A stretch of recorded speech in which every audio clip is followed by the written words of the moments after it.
Hey guys, it's Mandy. Welcome to my channel. This video is about having a cash reserve set up for your rental properties. Now, I do promise that the next video I publish will be the second owner financing video. I told you guys I would have a second one coming, and I know it's been a while, but that topic is just a little more complicated, and I want to make sure that everything I'm telling you is correct. This video is to get you guys thinking about having a cash reserve set up and how much you should have. I think that this is a topic that there are probably going to be a lot of differing opinions and a lot of different advice on, and that's okay. I would always encourage you, no matter what you're trying to get advice on, that you go get it from as many people as you can and then pick and choose the pieces that work best for you. I usually try to find conflicting opinions about something when I'm trying to learn, and then just take the pieces and the parts of the advice that work best for me. So I'm not actually going to tell you guys a number that you should have. I'm going to tell you what I have and what I feel comfortable having, and then what my goal is, but I want you to really think about what's going to work best for you. For me, I feel comfortable having $5,000 for each of my first two properties, and then $2,000 for each additional property after that. That is the minimum amount of money, the minimum safety net, emergency fund, cash reserve that I feel comfortable having for my rental properties. The goal of that money is to cover any unexpected maintenance emergency that could come up. So not really the planned ones like roof replacements and that kind of thing, but the unexpected big emergencies that you can't see coming. So for example, I had 2 septic tanks back up this year so far, and one of them required a septic tank replacement, so that was $3,000. It could have been $5,000 if I had to replace the whole pipe, the whole septic system, the pump and the pipes and everything, but I only had to replace the tank, so it was $3,000. Another big unexpected thing that happened this year, which I have not told you guys about yet because it just happened, but the hurricane that hit Louisiana, the storm went straight up through Arkansas, it hit Little Rock, and then it went straight up to my town. I have a house that is 20 minutes from Missouri, so that just tells you how far up north it is and how far inland it is. And the basement of that house actually flooded several inches in water from all the rainfall that came after that hurricane. That house is nowhere near the water. I never would have expected to have a house flood. And there's actually a little bit more to the story than just that. I'll tell you about it in September's finance video. But it turns out my insurance policy doesn't cover me for groundwater damage. So that's several $1,000s of damage right there that I never expected that I would have to pay. Some other unexpected expenses that could happen with a rental property are your tenant could stop paying rent and you have to evict them. That can be quite costly. They could leave the property once their lease is up and have destroyed it during the time they were there. Or maybe their lease isn't even up and they leave, but the house is, and they leave it just destroyed. Stuff everywhere, holes punched in walls. I mean, crazy things that could happen. It is a lot less likely if you screen well, but unfortunately, you could still have tenants trash your house. Another one that I can think of, but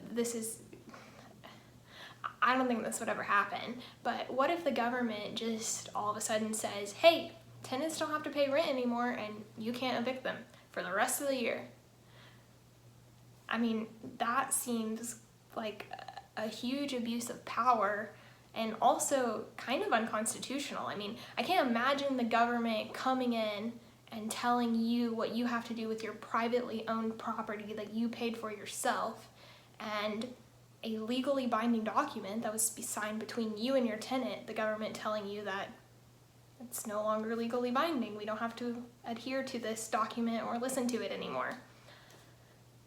Yeah, so that probably wouldn't ever happen, but if it did happen, then you would need to be prepared to pay your mortgage and to pay your property taxes and to pay your insurance, even though you're not collecting any rent.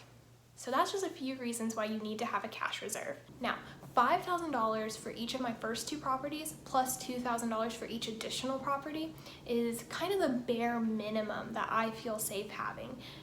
My ultimate goal though is to have a year's worth of expenses saved up. All the property taxes, all the insurance, the maintenance expenses that I expect to have for a year, and any mortgage, loan payments, anything like that. I want to have all of that saved up for a year in advance. And I know that sounds like a lot. I don't know, probably other investors would not even tell you to have that much money sitting in the bank. I'm not really sure what they would say about that. But to me, especially in light of some of the, the eviction memorandums that have come about, and just the uncertainty of the economy right now, I really feel that having a year's worth of expenses saved up is what's best for me and what's best for my business. I'm just trying to look at this purely from a business standpoint, and I want my business to be safe. I'm always looking long term and not short term. I know short term it may make more sense to invest that money and to buy another property. You have more monthly cash flow. I don't want to risk losing all of my properties just because I wanted a little bit more cash flow each month, right? I look at my rental properties as a business. It is a business, right? It's my business, and I want to make sure that my business can stay afloat no matter what comes at it. So I want to be prepared for the worst case scenarios and know that I've got this covered. So even if all of my tenants don't pay rent next year, I'm gonna be okay. I want to make sure that 20 years down the road, my business is still okay and it's still running strong. I want it to be successful.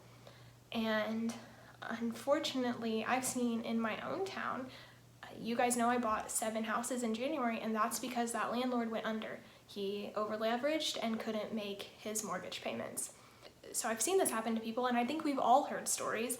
Even 2 of the guys who have done work for me, they told me, man, I used to own rental properties, but the expenses were just, so much that I sell them. And so that's just what I want you to prepare for. I don't want that kind of situation to happen to you. And I hope that you don't have to have a year's worth of expenses saved up, but maybe 6 months would be a good goal. Whatever you think is best for you. And I would just encourage you to think about it, because right now, it is kind of uncertain.